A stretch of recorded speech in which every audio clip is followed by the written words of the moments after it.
Hey cubing gang, the Perfect Cuber here. Welcome back to another video. Here are more edge control algorithms that I use. But before we get into the video, don't forget to like this video, share it with your cubing friends, and subscribe to my channel. Here is our first case. If you have this F2L case, and you have a line here, and there is the edge. Instead of doing the beginner insert like that, we can do sledgehammer, and that sets these two up and insert. But if you are facing this way, you can just do the beginner's algorithm and sledgehammer. Now what if we have no last layer edges oriented? In this case, I'll just do sledgehammer and insert. So I will have two edges oriented. Here is the second case. This case is also very easy. I recognize this by this F2L case and two last layer edges here. If you are facing this way, you will just do two sledgehammers, and that orients all of the last layer edges. If I am facing this way, I don't do two hedge slammers like that, because that is really slow. Commonly, if you see this F2L case, you will just do 3 sexy moves. But in this case, if there were no edges oriented, I will prefer to do reverse sexy moves and sledgehammer to orient two edges. Now we have this very terrible F2L case. If we have a line here, we can orient all of the last layer edges by doing this. Instead of solving this pair like that, from this position we will do RU to R prime, then solve this pair and sledgehammer. Now in this case, we don't have a line here, so we shall not do this.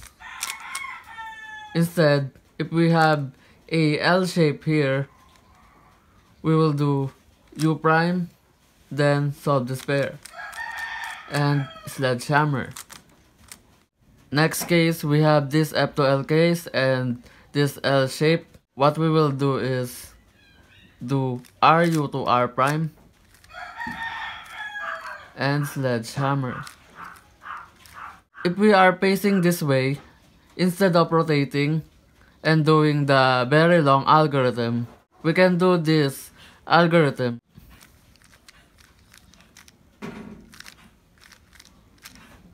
Instead of solving this pair like this, if I have these two edges right here, I will solve this pair like this. Here's another one. If you have only one edge on the top, then normally if I have this case, I will just do this. But if I have this edge right here, I will solve this pair like this. Here is the next case. If you have this F2L case and two edges right here adjacent to this edge F2L pair, you will do this or rotate and do it like that. But I personally do F moves and insert this pair. Here is the next case. If you have this F2L case and you only have one edge on the top, looks like this is a very terrible case and last layer. But if you put this good edge opposite of this pair, for example, this pair is on your right hand side, so you will put it in the left and take out this pair like this, solve this pair, and you can now see you can do a sledgehammer to orient all of the edges. Next case, now you have three edges oriented right here and you have this very bad case. What you will do is put the bad edge on the top and take out this pair, solve it. Normally if I have this F2L case, I will do this, but if I have only one edge right here, I won't do that. Instead, I will just rotate and solve the pair like this. Instead of solving this pair normally like this, if I have two edges right here, I will do this to orient the last one edge and insert the pair. Now if you have this F2L pair, just pair this up like this and sledgehammer. I use all of these cases because I love edge control.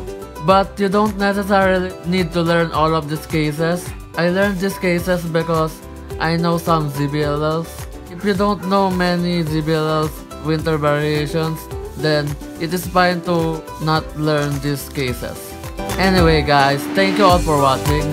Leave a like, comment, and subscribe. This is the Perfect Cuber. See you all next time.